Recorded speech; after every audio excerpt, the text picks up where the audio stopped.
Atos capítulo 6, do 8 ao 15.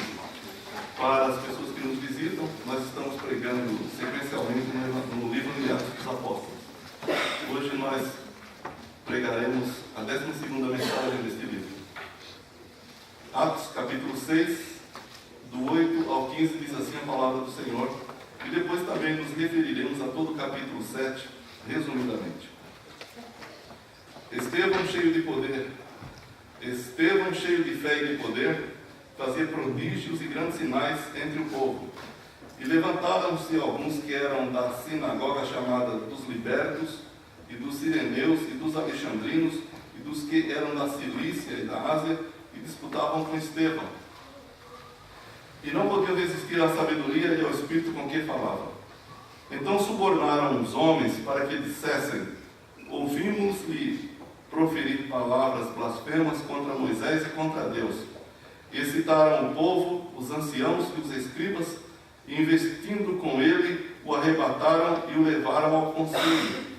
Apresentaram falsas testemunhas que diziam: este homem não cessa de proferir palavras blasfêmias contra este santo lugar e a lei, porque nós lhe ouvimos dizer que este Jesus Nazareno há de destruir este lugar e mudar os costumes que Moisés nos deu.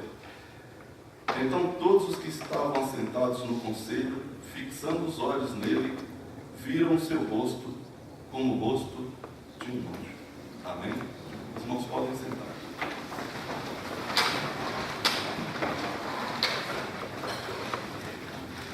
Nós já vimos aqui no livro de Atos que as perseguições à igreja do Senhor iniciaram-se primeiro com uma audiência pública lá no Sinédrio, depois com uma ordem para que os discípulos não pregassem nem ensinassem no nome de Jesus.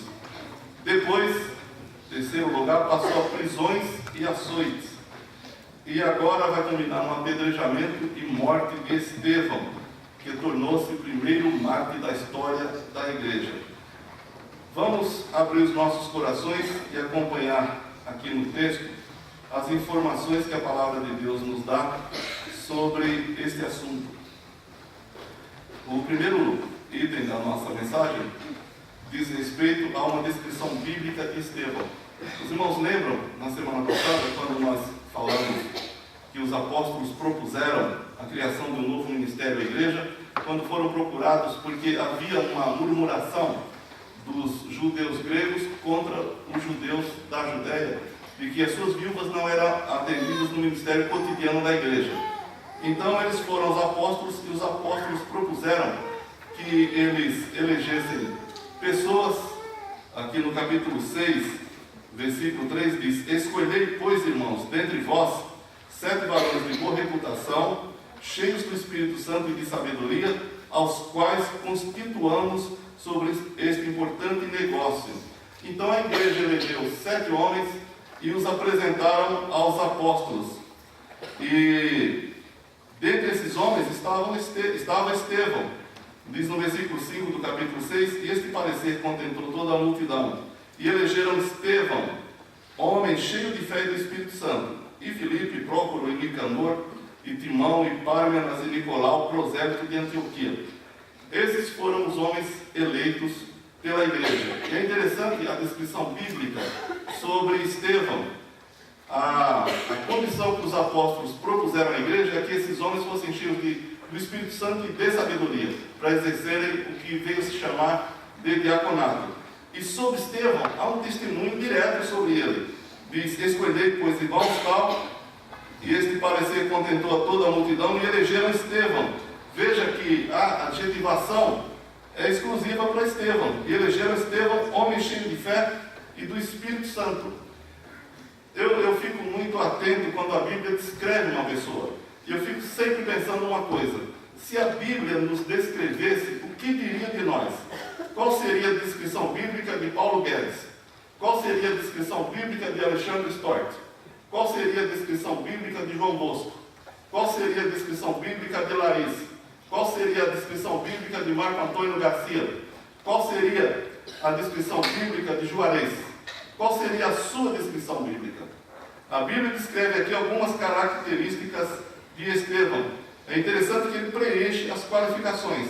E a Bíblia diz de Estevão, em primeiro lugar, que ele era cheio de fé e do Espírito Santo. Deixa eu perguntar aqui antes de prosseguir. Você é uma pessoa cheia de fé e do Espírito Santo de Deus? Uma pessoa cheia do Espírito Santo é aquela na qual a sua presença é marcante e visível pelo fruto que produz. Qualquer pessoa cheia do Espírito Santo de Deus produz o fruto do Espírito. Aliás, nós já falamos sobre isso aqui. O fruto do Espírito, descrito em Gálatas 5:22, e é interessante que você entenda que Gálatas 5:22 descreve o fruto do Espírito, não é o fruto da pessoa. E a pessoa que tem o Espírito tem aqueles frutos, ou tem aquele fruto, é no singular. O fruto do Espírito é o quê? Amor, gozo, paz, longanimidade, benignidade, bondade, fé, mansidão e domínio próprio. Toda pessoa cheia do Espírito Santo, ela é conhecida por produzir o fruto do Espírito. Hoje, essa ideia de uma pessoa cheia do Espírito Santo está muito estereotipada. Uma pessoa cheia do Espírito Santo, outro dia eu estava ouvindo um pregador no rádio, e ele estava bravo com esses negócios, né? Falando de pessoas que se dizem cheias do Espírito Santo. Então ele falou assim: se eu vou no culto e eu não choro, então esse culto não teve a presença do Espírito Santo. E ele estava querendo mostrar que a presença do Espírito Santo não é isso, mas é a produção dos frutos. E então, uma pessoa cheia do Espírito Santo, em primeiro lugar, ela é uma pessoa que produz o fruto do Espírito. Em segundo lugar, cheia do Espírito Santo é a pessoa na qual o Espírito age soberanamente na sua vida. Quem é o guia da sua vida? Quem era o guia da vida de Estevão? O que Estevão fazia? O que Estevão dizia? Quem era o Senhor na vida de Estevão? Era Jesus Cristo. Amém? Então, uma pessoa cheia do Espírito Santo é aquela na qual ele age soberanamente. E em terceiro lugar, uma pessoa cheia do Espírito Santo, e o livro de Atos fala muitas vezes sobre os apóstolos foram cheios do Espírito e fizeram o que a Bíblia relata que eles fizeram. Eu já falei aqui e vou repetir. Uma pessoa cheia do Espírito Santo não é aquela que tem mais do Espírito. Muita gente fala, né, isso é uma ideia que se tem hoje. Uma pessoa cheia do Espírito Santo é aquela que tem muito do Espírito Santo. Eu sempre costumo dizer que o Espírito Santo ele é uma totalidade. Quando ele vem ao nosso coração, ele vem na sua totalidade. Ele não vem por partes. Então, uma pessoa cheia do Espírito Santo não é aquela que tem mais do Espírito Santo. Porque imagine o Espírito Santo uma pessoa. Se uma pessoa cheia do Espírito fosse aquela que tem mais do Espírito, então, digamos, hoje eu tenho o braço do Espírito, amanhã eu vou ter o outro braço do Espírito, hoje eu tenho uma perna do Espírito, amanhã eu vou ter outra perna do Espírito. Não. Uma pessoa cheia do Espírito Santo é aquela que o Espírito Santo tem mais dela. É aquela na qual o Espírito Santo mais se manifesta. Quanto mais você é uma pessoa cheia do Espírito Santo, mais ele se manifesta na sua vida. Não é que você tenha mais dele. Ele entrou no seu coração naquele dia que você aceitou a Cristo e entrou plenamente. Agora, o seu desenvolvimento cristão, a sua proximidade com Jesus Cristo, com a palavra, com a oração, é o que vai mostrar para os outros que o Espírito Santo, na verdade, é patente na sua vida. Ele é muito demonstrável. Ele é palpável até. Quando as pessoas olham para você, sabem que você é uma pessoa cheia do Espírito Santo. Você não precisa dizer, eles vão ver. E não só os crentes verão, os descrentes também. Né? Essa experiência que nós temos de vez em quando, de que pessoas perguntam para você sem nunca ter visto você, sem nunca ter conversado com você, e te perguntam, você, como eles falam, você é evangélico? Né? Por que isso? Porque o Espírito Santo de alguma forma foi visível na sua vida. Estevão era um homem cheio do Espírito Santo e de poder. Essa palavra poder aqui também pode ser traduzida como autoridade. A autoridade normalmente procede de duas fontes, da lei e do caráter. Quando a lei prevê certas condições a serem preenchidas e o indivíduo as preenche, ele terá a autoridade que a lei diz que ele tem. Quando, por exemplo, você presta um concurso público para ser diretor de escola, E o diretor de escola tem suas atribuições ou suas autoridades, que a lei diz que você tem. Você prestou o concurso e a lei diz que quem passar nesse concurso, preenche esses requisitos, vai ter aquela autoridade.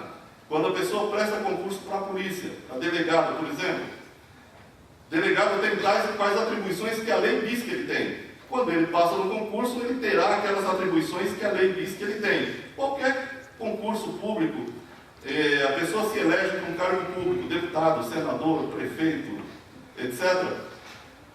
E a lei dá as atribuições às pessoas que preenchem aquele quadro, aquele cargo. Então, em primeiro lugar, a autoridade procede da lei. Mas, em segundo lugar, existe uma outra autoridade que procede do caráter. Isso significa que as pessoas vão reconhecer você como uma autoridade naquilo que você é e faz. O poder, a autoridade de Estevão, era baseada no seu caráter cristão. Quando as pessoas olhavam para Estevão, sabia que ele era uma pessoa que tinha poder, que tinha autoridade. Ele falava e as pessoas diziam, é verdade o que ele diz. Quando um pregador do Evangelho cumpre a palavra de Deus e vive a palavra de Deus, quando ele é uma pessoa dedicada ao Senhor, ele tem essa autoridade porque as pessoas reconhecem. Esse é um verdadeiro pregador, esse é um verdadeiro pastor, esse é um verdadeiro missionário, esse é um verdadeiro ensinador da Bíblia. Porque o ofício que ele exerce lhe dá autoridade reconhecida pelos outros. Eu creio que essa é a melhor forma de se ter autoridade. É quando você, pelo seu ofício, é reconhecido e todos sabem que você é capacitado para aquilo que você faz. O poder e a autoridade de Estevão eram decorrentes do seu comprovado caráter cristão. Ninguém olhando para Estevão podia dizer outra coisa dele, senão que ele era uma pessoa que tinha autoridade, que tinha poder do Espírito Santo de Deus. A sua vida era um testemunho disso. E em decorrência o texto nos diz que além de Estevão ser cheio de fé e do Espírito Santo e de poder, ele também era uma pessoa que realizava prodígios e grandes sinais entre o povo. Prodígio é uma coisa que acontece em primeiro lugar nos céus. Deus determina que tal coisa aconteça assim e elege pessoas para realizar aquilo. E Estevão foi um instrumento de Deus naquele momento para realizar os prodígios que Deus predeterminara para aquele momento da história da igreja. Veja que testemunho bonito que Estevão tem, dado pela Bíblia, pela palavra de Deus. Era um homem cheio de fé e de autoridade ou de poder do Espírito Santo e realizava prodígios em nome do Senhor.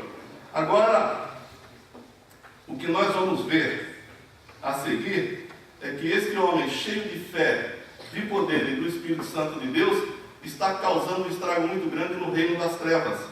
Então a oposição vai se levantar a Estevão. Você sabe que Satanás nunca fica quieto quando a igreja avança. Sempre que a igreja avança, Satanás perde pessoas, perde terreno. E ele sempre usará os seus métodos para atingir aqueles que realizam a obra de Deus, para tentar impedir o avanço do reino do Senhor. E naquele momento da história da igreja primitiva, Satanás usou as perseguições físicas. Mas você sabe que durante toda a nossa história da igreja, ou a nossa história de vida com o Senhor, Satanás usa outros métodos e outros meios para tentar também nos impedir de avançar no reino de Deus contra o reino das trevas. Por exemplo, quando ele consegue que haja desavenças entre os irmãos, é uma forma que ele usa para que o reino de Deus não avance. Jesus disse que um reino dividido contra si mesmo nunca prosperará. Quando a igreja tem problemas de desavença entre os irmãos, um irmão não entende o outro, o irmão fala mal do outro, então o reino de Deus não vai avançar. Deus não está nisso. O que Deus quer, como nos mostra aqui no livro de Atos, que a gente já falou sobre isso, Deus quer que haja unanimidade entre o seu povo. A igreja é um corpo de pessoas diferentes, mas que têm um mesmo objetivo. Cada pessoa, cada um de nós tem um temperamento, cada um de nós tem uma personalidade, cada um de nós tem uma visão do mundo, mas quando se refere às coisas de Deus, as nossas diferenças são superadas pela vontade expressa de Deus. E quando existem essas desavenças na igreja, O reino de Deus não avança, não prospera. Quando existem fuxicos, o reino de Deus também sofre detrimento. E uma coisa que atrapalha muito a obra de Deus, que Satanás tem usado muito, é a apatia espiritual. Quando o povo, quando as pessoas ficam espiritualmente apáticas, quando as coisas de Deus já não causam em você aquela alegria, aquele prazer, quando a leitura da Bíblia começa a ser cansativa, quando a oração parece um castigo. Eu lembro quando a gente era criança, né, que às vezes os pais punham a gente para orar, mas punham em forma de castigo às vezes. Então a oração assumia aquela conotação, oração é castigo, né? E a apatia espiritual nos leva a esse tipo de coisa. Leitura da Bíblia, nossa, é muito cansativo. Tem gente que pega uma revista aí, essas revistas nada a ver, caras, por exemplo, pega uma revista daquela, elas são grandes, né? E lê do começo ao fim. Mas não lê a revista da escola dominical, por exemplo. Lê um romance desse tamanho. E lê sempre, na hora do trabalho, quando vai para o trabalho, você vai de transporte coletivo. Mas não lê a Bíblia. Você sabe, isso se chama apatia espiritual. As coisas de Deus começam a perder aquele gosto, aquele prazer que nós tínhamos. Normalmente a gente fala de pessoas que abandonaram o primeiro amor. E o Apocalipse fala disso. Né? Lá no livro do Apocalipse, a carta da igreja de Éfeso, a palavra de Deus diz para aquela igreja: eu tenho contra ti que deixastes o teu primeiro amor. Ele diz: olha de onde você caiu e arrependa-se. É muito importante, irmãos, que nós voltemos a ter a alegria da palavra de Deus, a alegria de ler a Bíblia. E quando você lê a Bíblia com oração, com espírito submisso a Deus, Deus se revela de uma forma muito patente para você. Deus se revela de uma forma muito especial. A sua vida muda, tudo ao redor muda. Mas a apatia espiritual é uma coisa que Satanás tem usado muito no decorrer dos séculos para atravancar o progresso do reino de Deus, o descaso com as coisas de Deus. O descaso para com as coisas de Deus. Eu falo muito sobre reverência nos cultos. E isso é um negócio importante.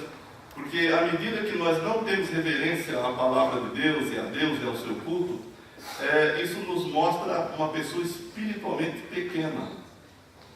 A gente começa a demonstrar que Deus não tem valor para nós.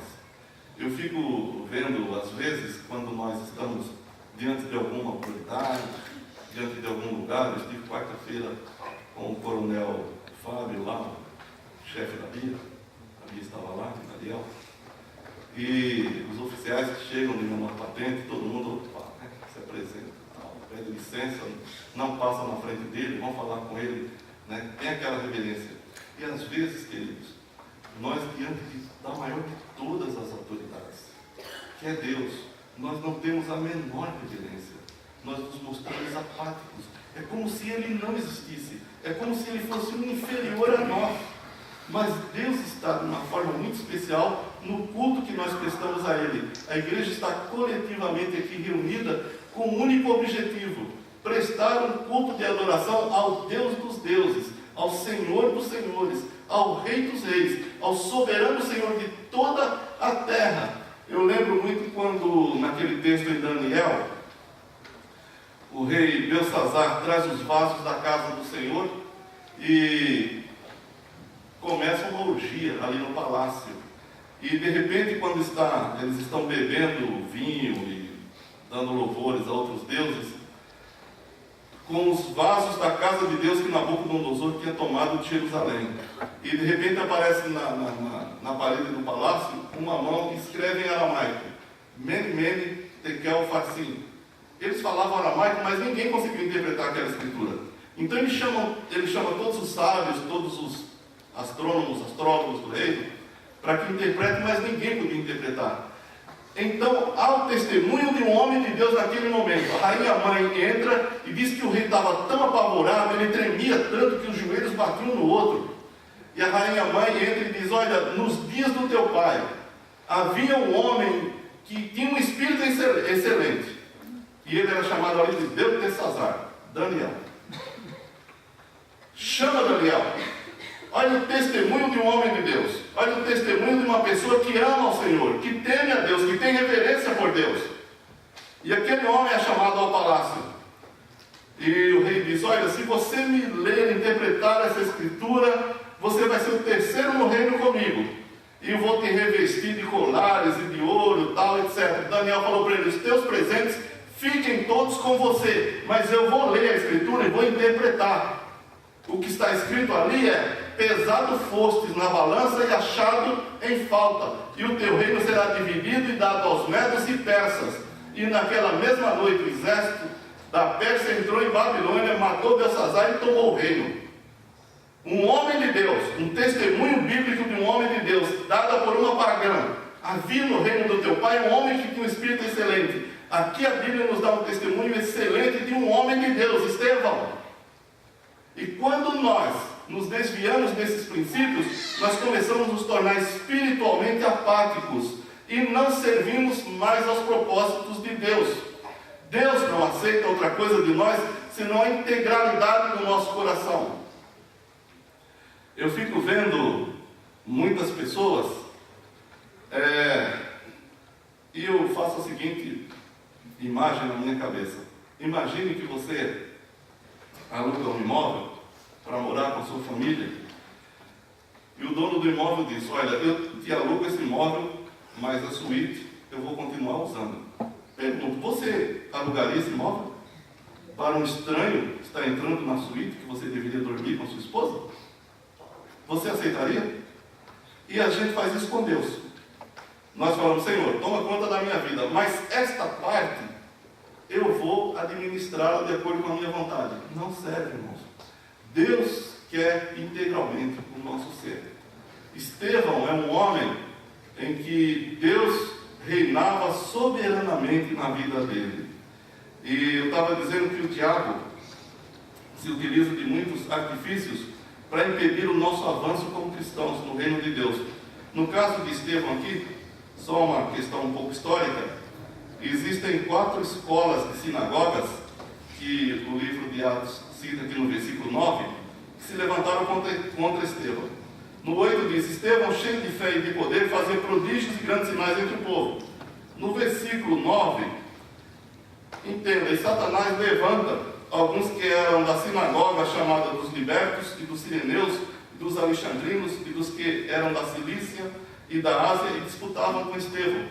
Estas sinagogas eram escolas de costumes judaicos, da história judaica e da tradição judaica. Essa sinagoga dos libertos foi uma sinagoga que teve origem quando Pompeu, romano, invadiu a Judéia e levou cativo alguns judeus no ano de 63 a.C., e os levou cativos a Roma, depois os libertou. E eles deram origem em Roma a essa sinagoga. Esses membros dessa sinagoga eram descendentes desses judeus que foram levados cativos por Pompeu e depois se tornaram libertos. E eles estavam na ocasião em Jerusalém. Depois tem a sinagoga dos sireneus. Cirene era uma cidade do norte da África. Veja que está espalhada a perseguição aos cristãos. Tem representantes da sinagoga dos libertos, que era de Roma, tem representantes da sinagoga de Cirene, que era no norte da África. Um sireneu importante na Bíblia é Simão. Lá em Lucas 23, 26, eles obrigaram a Simão carregar a cruz de Jesus. Tem a sinagoga dos alexandrinos. Alexandria também era uma cidade do norte da África, ali perto do delta do Nilo, uma cidade que foi fundada pelos gregos, e era um centro importante de cultura, de estudo da cultura grega, mas também era um centro muito importante de estudos de costumes judaicos. Foi para o Egito que eles fizeram a primeira tradução do Antigo Testamento, a chamada Septuaginta. Foi a primeira tradução do Antigo Testamento para uma língua diferente do hebreu, e em Alexandria. E ali em Alexandria havia também essa sinagoga muito importante, e eles estavam também presentes em Jerusalém nesta ocasião, e a sinagoga da Cilícia e da Ásia. A sinagoga da Cilícia e da Ásia, que é na atual Turquia, era importante por causa da sinagoga de Tarso, da qual Saulo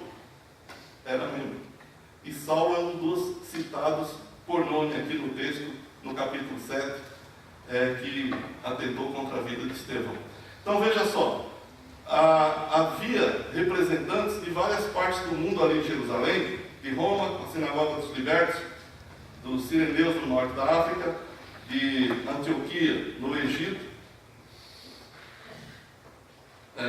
de Alexandria, quer dizer, no Egito, e da Ásia e da Cilícia, estavam ali em Jerusalém. Depois desses fatos, as perseguições aos cristãos, ela vai se espalhar por todas as partes do mundo do Império Romano. E naquele momento, Satanás usou essa gente para atentar contra a vida de Estevão, e depois no capítulo 8 de Atos, você vai perceber que essa perseguição vai aumentar muito. Agora, que resultados nós podemos ver, o que decorre da oposição a Estevão? Todos os membros dessas várias sinagogas discutiram com Estevão. No entanto, a Bíblia diz que não podiam resistir à sabedoria e ao Espírito com que falava. Você sabe que a sabedoria do servo de Deus é muito grande, porque ela procede de Deus. Eu já vi muitas pessoas, que os irmãos conhecem, pessoas que têm pouca letra ou nenhuma letra, mas quando começam a pregar o Evangelho, elas sabem muito, elas são a solução. Quando as pessoas têm problemas e procuram esses nossos irmãos queridos, eles estão lá prontos para dar uma palavra de Deus a essas pessoas. E elas agem com tanta sabedoria que você fica olhando, de onde ele vê essa sabedoria? Aliás, o próprio Pedro, que era uma pessoa sem letras, quando ele discursa em Jerusalém, o Sinédrio olha para ele e fala: mas que sabedoria é esta? Porque o servo de Deus é sábio. Amém? Jesus disse certa vez que quando vocês forem levados diante das autoridades e tal, por causa dele, ele disse: não tenham cuidado disso, porque o Espírito Santo vai dar sabedoria e vocês então falarão em meu nome. Essa ideia de sabedoria é interessante. Lá em 1 Coríntios, capítulo 1, versículo 25, Paulo diz que a loucura de Deus é mais sábia que os homens, e a fraqueza de Deus é mais forte que os homens. O que Paulo está dizendo é o seguinte: imagine se Deus ficasse louco. Se Deus ficasse louco, ele ainda era mais sábio do que os homens mais sábios. Se Deus se tornasse fraco, ele fraco ainda era mais forte do que todos os homens. E nós recebemos esse poder de quem? De Deus. De quem nós recebemos a sabedoria? De Deus. Então, essa sabedoria que o crente tem em geral não é dele, vem de Deus. Essa disposição para você realizar a obra e a vontade de Deus e falar em nome dele, vem dele próprio e não de nós. Agora, é interessante ver que a sabedoria que Deus nos concede, ela é decorrente do nosso apego à sua palavra. No capítulo 4 do livro do Deuteronômio, abra aí comigo e veja. Isso já desde o Antigo Testamento. Veja a importância que Deus dá à própria palavra. Irmãos, a Bíblia é a palavra de Deus, é a revelação de Deus. Tudo que Deus quis que a gente soubesse a respeito dele, do que ele quer e pensa, está na Bíblia, não em outra fonte. Ninguém tem autoridade para falar nada fora do que está aqui na Bíblia. Veja nesse capítulo 4, como Deus dá importância a isso. No capítulo 4, versículo 2, a primeira ordem que recebemos aqui é: nada acrescentareis à palavra que vos mando, nem diminuireis dela, para que guardeis os mandamentos do Senhor vosso Deus, que eu vos mando. Então, em primeiro lugar, o que a palavra de Deus nos diz sobre a própria palavra de Deus é que nós não devemos acrescentar absolutamente nada a ela, mas ficar com o que ela diz. E depois, nos versículos 5 e 6, diz assim: vedes, aqui vos tenho ensinado estatutos e juízos, como me mandou o Senhor meu Deus, para que assim façais no meio da terra, a qual ides a herdar. Guardai-os, pois, e fazei-os, porque esta será a vossa sabedoria e o vosso entendimento perante os olhos dos povos, que ouvirão todos esses estatutos e dirão: só este grande povo é gente sábia e inteligente.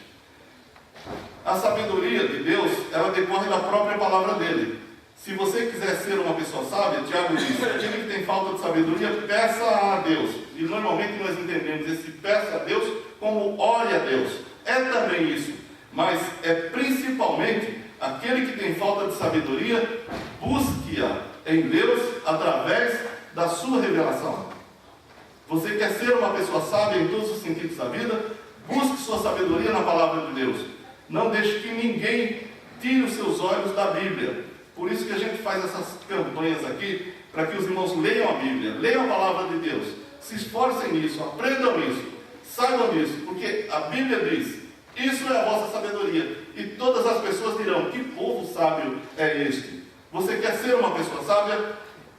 Saiba todos os princípios que a palavra de Deus nos ensina, e a palavra de Deus nos dá princípios para todas as situações da nossa vida, seja na nossa vida familiar, seja no nosso trabalho, seja na nossa vida, seja na vida da igreja, em todas as coisas. A sabedoria de Deus é decorrente da própria palavra dele. E quando nós deixamos esses princípios, nós também deixamos de ser sábios. A palavra de Deus, a Bíblia, deve ser lida em oração. Sempre. Amém? E diz aqui que esses homens dessas sinagogas eram mestres da lei. Eles não podiam resistir à sabedoria e ao espírito com que Estevão falava. Daí então o que eles fazem? Subornaram pessoas para o acusarem de blasfêmia contra a lei de Deus e contra o próprio Deus. Você sabe que o diabo sempre joga sujo, né? E como não podiam resistir à sabedoria e ao espírito com que Estevão falava, subornaram pessoas para lhe acusarem de blasfêmia. Como é feio uma atitude dessa, como é feia uma atitude dessa. Pessoas se deixam subornar para mentir. Pessoas se deixam subornar para dizer coisas que nem pensam até. E que autoridades eram essas, não é? Que aceitam testemunhos desse tipo de gente, vendo que é assim. Eu tenho até vergonha quando eu leio um texto desse. Eu tenho muita vergonha quando qualquer pessoa, crente ou não, ela se presta a testemunhos falsos. E normalmente o testemunho falso vai prejudicar duas coisas. A própria pessoa que está fazendo aquilo, porque ela vai se habituar a fazer coisa errada, e a pessoa contra quem ela está testemunhando. Esses homens aqui, não contentes e não podiam resistir à sabedoria e ao espírito de Estevão, o que é que eles fazem? Subornam pessoas. Que caráter ruim! Para que acusem Estevão de blasfêmia. E não contentes com isso, eles excitaram o povo, os anciãos, os escribas, e levaram Estevão a julgamento pelo sinédrio. Isto é, eles também puseram as autoridades contra Estevão. Aí apresentaram as falsas testemunhas ali naquele lugar. E uma coisa que me chama muita atenção nesse texto é que Deus também dá um testemunho a respeito de Estevão. Aqueles homens não podiam resistir à sabedoria de Estevão. Eles não tinham condições de discutir com Estevão à altura, por causa do Espírito que habitava neles. Mas Deus dá um testemunho a respeito de Estevão. Não importam aquelas testemunhas. Deus faz com que o rosto de Estevão resplandeça, como de um anjo. Quando aquelas pessoas olham para Estevão, o rosto dele é como o rosto de um anjo. Olha que coisa bonita. Quando Deus dá um testemunho a respeito de nós. Amém? Esse foi o testemunho de Deus a respeito de Estevão. Deus não desceu pessoalmente para dizer, meu servo não fez nada disso que vocês estão dizendo. Ele nunca blasfemou contra mim. Deus fez com que a sua glória pairasse sobre Estevão e o seu rosto resplandecesse. Vocês lembram de quando Moisés, quando vocês estavam lá no monte? Moisés, quando subia ao monte para falar com Deus, a Bíblia diz que o rosto dele resplandecia. O rosto do salvo resplandece. Amém? Eu já vi muitas pessoas com grandes dificuldades. Eu estive sexta-feira lá na casa da Rosângela, no aniversário dela, e todos nós aqui, a grande maioria de nós, conhece todos os problemas pelos quais a Rosângela passou. O Marcos, o marido dela, um homem muito dinâmico, pregador do Evangelho, trabalhador demais, amigo, um grande servo de Deus. Se a gente pode chamar um servo de grande, não é? E de repente é atestado que ele está com câncer. Então começa um sofrimento enorme para o próprio Marcos e para a família. O Marcos, antes de morrer, esteve aqui na nossa igreja e pregou aqui neste púlpito. E o rosto do Marcos resplandecia. Ele pregava aqui como se não tivesse nenhum problema. Dias depois ele morreu. Mas quando você olhava para o Marcos, Ele estava feliz, ele estava contente. Ele saiu da nossa igreja e no dia seguinte ele viajou para a região norte. Ele foi para o lado de Rondônia, Amazonas, foi pregar o evangelho para lá, como se não tivesse uma doença sequer. Sabe, irmãos? E o rosto dele resplandecia assim. Quando você olhava para ele, você falava, o Marcos não tem doença. Até eu usei isso algumas vezes para dizer, você tem um problema do tamanho do Marcos, ou do tamanho do problema que o Marcos tem, por que você está tão triste, tão aflito? O Marcos vai morrer e ele sabia disso. E todos nós sabíamos. Se Deus não operasse o milagre de cura nele, ele morreria como morreu. Foi da vontade de Deus levar o seu servo. Mas em nenhum momento da vida dele, o rosto dele deixou de resplandecer. Em nenhum momento da vida dele você encontra o Marcos reclamando de alguma coisa, ou dizendo, olha, eu faço a obra de Deus, mas Deus está me deixando ir por esse caminho. Outro exemplo muito bonito também é de Paulo, o apóstolo. Paulo está preso e da prisão ele escreve a maioria das cartas que nós temos hoje aqui no Novo Testamento. Paulo escreveu 13 livros, grande parte deles da prisão. E eu gosto muito da Epístola aos Filipenses, que ele estava preso em Roma, e ele disse para a igreja de Filipos, irmãos, regozijai-vos no Senhor. Outra vez digo, regozijai-vos. E ele diz, as minhas prisões em Cristo contribuíram para o maior proveito do Evangelho, de maneira que até os da casa de César ouviram a palavra de Deus. Em nenhum momento você encontra Paulo, o apóstolo, reclamando das situações. O rosto de Paulo brilha, porque o Espírito Santo de Deus é muito presente, é muito patente na vida deles. Você está triste por quê? Se o Espírito Santo habita em você, você tem consciência que o Santo Espírito de Deus habita na sua vida? Eu acho que a grande maioria dos crentes não tem essa consciência. Porque se tivesse, a vida era bem diferente. Quando essas pessoas acusam Estevão, diz que o rosto dele resplandece como o rosto de um anjo. Então, o sumo sacerdote, no capítulo 7, eu vou me referir a esse capítulo, para a gente concluir a mensagem, no capítulo 7, versículos 1 e 2, e disse o sumo sacerdote, eu vou ler o 15, do 6, então todos os que estavam assentados no conselho, fixando os olhos nele, viram o seu rosto como o rosto de um anjo. E o sumo sacerdote disse, porventura é isto assim? Quer dizer, perguntou para Estevão, o rosto de Estevão estava brilhando como o rosto de um anjo, estava resplandecendo como o rosto de um anjo. E aquele sumo sacerdote teve a pachorra de perguntar a Estevão se o que diziam dele era verdade. Mas era só olhar para o rosto dele. Que rosto resplandece assim, sem mais nem menos? Veja como o ímpio não entende as coisas de Deus. Uma vez uma pessoa disse para mim que se houvesse mais milagres na igreja, as pessoas se converteriam mais. Eu falei, não se converteriam.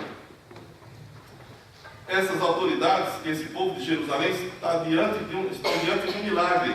O rosto de um homem está resplandecendo como de um anjo. E mesmo assim, o sumo sacerdote pergunta para ele, o que dizem de você, é isso mesmo? E ele disse, varões, irmãos e pais, ouvi. O Deus da glória apareceu a Abraão, nosso pai, estando na Mesopotâmia, antes de habitar em Harã. E aí, dos versículos 1 a 7, Estevão vai falar. Eu acho interessante essa exposição do capítulo 7. Isso aqui foi, no capítulo 7 tem o discurso de Estevão. E o que é que Estevão vai fazer? Ele vai fazer meramente uma exposição sistemática da Bíblia. Nos versículos 1 a 7, ele vai se referir à chamada de Abraão. Abraão estava em Ur e foi chamado por Deus para uma terra que ele desconhecia. E Deus disse para Abraão, em ti serão benditas todas as famílias da terra. Dos versículos 8 ao 21 do capítulo 7, Estevão vai falar que a geração de Abraão se tornou peregrina no Egito e escravizada, mas mesmo no meio daquele sofrimento todo, aquela gente se multiplica demais. E nos versículos 22 ao 36, ele vai falar sobre a chamada de Moisés, né? Lá no capítulo 3 do Êxodo, sobre esses textos que ele vai se referir. Diz que Moisés estava apacentando o rebanho de Jetro, seu sogro, no deserto, quando de repente ele viu um arbusto que tinha fogo, mas não se queimava. E ele disse, eu vou me virar para lá e vou ver essa grande visão. E quando Moisés chega diante daquela sarça que está queimando, mas não se consome, ele ouve uma voz que diz, Moisés, tira os sapatos dos teus pés, porque o lugar em que você está pisando é terra santa. Aí Moisés recebe a ordem de Deus de tirar o povo do Egito. E nos versículos 37 a 44, Estevão vai falar às autoridades que esse Moisés que deu a lei e os estatutos de Israel falou sobre Jesus, que era quem Estevão estava pregando naquele momento. Vai se referir a 18 e 19 de Deuteronômio, que Moisés disse: o Senhor levantará um profeta no meio de vós, semelhante a mim. A ele ouvireis em tudo, e a alma que não ouvir esse profeta certamente morrerá. E é sobre esse profeta que Estevão está pregando. Depois ele vai falar nos versículos 45 a 50 que o povo de Israel recebe a arca e Salomão constrói um templo, mesmo sabendo que Deus não habita em templos feitos por mão de homens, para guardar a arca do concerto do Senhor. E nos versículos 51 a 53, Estevão lembra aos israelitas a dureza dos seus corações, ou dos corações dos pais daquela gente que estava ali presente naquele momento, contra os profetas do Senhor. Ele diz: os vossos pais mataram os profetas do Senhor. E a partir do versículo 54, veja comigo, diz assim: quando Estevão faz essa exposição da Bíblia, do Antigo Testamento, diz assim no versículo 54 do capítulo 7: e ouvindo eles isto, enfureciam-se em seu coração e rangiam os dentes contra ele. Mas ele, outra vez, um testemunho da palavra de Deus sobre Estevão, mas ele, estando cheio do Espírito Santo e fixando os olhos no céu, viu a glória de Deus e Jesus, que estava à direita de Deus. Quando você está cheio da glória de Deus, você vê a glória de Deus. Amém? Eu gosto do capítulo 6 de Isaías, quando diz que os serafins voavam ali no templo, diante da presença de Deus, e diziam: santo, santo, santo é o Senhor Deus, diz: toda a terra está cheia da sua glória. Eu acho muito interessante quando uma pessoa é cheia de Deus, cheia do Espírito Santo de Deus, que ela consegue visualizar a glória de Deus, até no meio dessa terra corrupta. E Estevão diz no versículo 56, e disse: eis que vejo os céus abertos e o Filho do Homem que está em pé à mão direita de Deus. Mas eles gritaram com grande voz, taparam os ouvidos e arremeteram unânimes contra ele. E expulsando-o da cidade, o apedrejavam. E as testemunhas depuseram as suas vestes aos pés de um jovem chamado Saulo. Saulo não tinha nem ideia do que ia acontecer com a vida dele. Saulo não tinha nem ideia que a Bíblia diz que ele era um dos escolhidos que Deus tanto tem. E apedrejaram Estevão, que em invocação dizia: Senhor Jesus, recebe o meu espírito. Olha, uma pessoa cheia do Espírito Santo, está sendo apedrejada, está sendo morta, foi caluniada. Ela estava, na verdade, pregando o Evangelho. Disseram que ela estava blasfemando contra Deus. E Estevão dizia, invocando ao Senhor: Senhor Jesus, recebe o meu espírito. E pondo-se de joelhos, clamou com grande voz: Senhor, não lhes imputes este pecado. E tendo dito isto, adormeceu. Esse é um grande testemunho de um homem de Deus. Sabe, quando a gente lê a história de Estevão aqui na Bíblia, você tem a impressão que Estevão é um velho. Ele era um jovem. Há livros que comentam, irmão Ivo? Estevão era um jovem de família rica e de origem grega, apesar de judeu. E ele foi apedrejado por causa do testemunho dele a respeito de Jesus. Para Estevão, Filipenses 1:21 era uma coisa bem patente. Para mim, viver é Cristo e o morrer é ganho, é lucro. Eu fico muito tocado quando eu leio histórias de pessoas que têm um compromisso com Deus. Um grande compromisso com Deus. De pessoas que nada na vida deles é capaz de distanciá-los de Deus. Não importa se eles estão bem financeiramente, não importa se eles estão passando perseguições, não importa se eles tenham saúde, não importa se eles não tenham saúde. Essas pessoas estão muito perto de Deus. E é uma grande bênção conviver com elas. É uma grande bênção conversar com elas. É uma grande bênção saber da existência delas. Olha, o meu pedido a Deus, a minha oração a Deus é que cada um de nós seja uma pessoa que ande tão perto de Deus, que a palavra de Deus, se escrevesse a nosso respeito, diria de nós: esta pessoa é cheia do Espírito Santo e de poder. Qual não seria a minha alegria, e tenho certeza que a alegria do coração de Deus, se cada um dos crentes dessa igreja buscassem essas coisas que Deus nos ensina na sua palavra. Se cada um de nós, como Estevão, pudesse andar tão perto de Deus, que até no momento do apedrejamento ele vê a glória de Deus, e até no momento que ele está sendo espezinhado aqui por essa gente ímpia, ele diz: Senhor, não imputes esses pecados. Estevão era um homem que sabia perdoar, que sabia entregar as coisas a Deus. Por isso esse grande testemunho, por isso essa grande vida que a Bíblia nos deixa aqui registrada para nos ensinar como andar com Deus. E para concluir esta mensagem, quero dizer o seguinte: a história desse jovem diácono da igreja de Jerusalém nos traz as seguintes lições. Em primeiro lugar, existem pessoas dentro da igreja do Senhor, capacitadas por Deus, cheias do Espírito Santo, de sabedoria e de poder, para o exercício dos ministérios que Deus tem para cada um de nós. Você pode ser a pessoa usada por Deus, como Estevão foi. Em segundo lugar, Estevão é um exemplo de crente conhecedor das Escrituras e um exemplo de pessoa que tem uma fé inabalável nos ensinos e nas doutrinas da Bíblia. Uma coisa que nos torna grandes como cristãos é a nossa fé inabalável na Bíblia, na palavra de Deus. Que nenhum de nós ouse contestar qualquer coisa que está aqui revelada por Deus. Que nenhum de nós ouse dizer que isso era para aquele tempo e não é para hoje. A palavra de Deus é eterna. Lá no Salmo 119 diz: para sempre é o Senhor, a tua palavra permanece nos céus, e ela é imutável. Amém? Estevão era um homem cheio do Espírito Santo. Ele conhecia profundamente a Bíblia, mas ele cria profundamente nela. Então, que Deus desperte nos nossos corações essa fé inabalável nos ensinos e nas doutrinas da palavra de Deus. O exemplo de Estevão nos exorta a firmeza na fé, seja na vida, seja na morte. A igreja de Cristo é feita por pessoas compromissadas com Deus e com a sua causa, como foi Estevão. Há 2000 anos atrás, Estevão morreu. Hoje nós estamos falando dele aqui como um exemplo a ser seguido.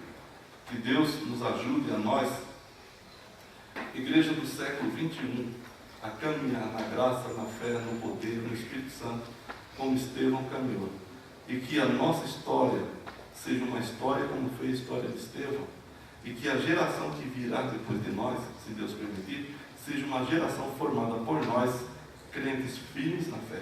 Que nós deixemos depois de nós uma geração que creia profundamente na Bíblia, que pregue a Bíblia, que pregue a palavra de Deus, que vive os ensinamentos, e que quando nós chegarmos aos céus, o Senhor nos galardoe por isso. Irmãos, não seja uma pessoa apática na fé, porque depois de você tem seus filhos, depois de você tem os seus netos, depois de você vem outra geração. E se você for uma pessoa apática espiritualmente, a geração que vem depois de você é uma geração pior do que a nossa. No capítulo 2, no livro de Juízes, quando morre toda aquela geração de Josué, Eleazar e os príncipes de Israel, diz que se levantou uma geração que não conhecia o Senhor nem a obra que Deus realizou. Eu fico vendo aqueles homens tão grandes. Será que eles não ensinaram seus filhos?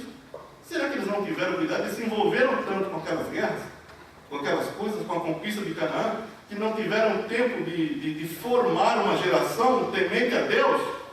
Essa geração que veio depois daquela gente durou 430 anos e quase destruiu Israel. Que não seja o nosso caso. Que a geração que vem depois de nós seja uma geração que conhece profundamente a Deus, que conhece profundamente a sua palavra e que tem um testemunho positivo sobre nós. Que a geração que vem depois de nós diga: meu pai e a minha mãe eram crentes, verdadeiros. Eu até nem gostava quando eles me quase obrigavam a ir para a igreja, a orar, a ouvir a palavra, a estudar a palavra. Mas, irmãos, ensina a criança no caminho que deve andar. E quando ela for velha, não se desviará dele. Eu tenho uma dor no meu coração hoje, porque eu sei que nós estamos vivendo como igreja os últimos dias. E o Senhor disse: quando vier o Filho do Homem, porventura achará fé na terra? E nós vivemos no meio de uma geração que a fé falta. A formalidade toma o lugar da fé. O show na igreja toma o lugar da presença do Espírito Santo. O emocionalismo toma o lugar da presença de Deus. Que Deus nos livre, que Deus nos guarde.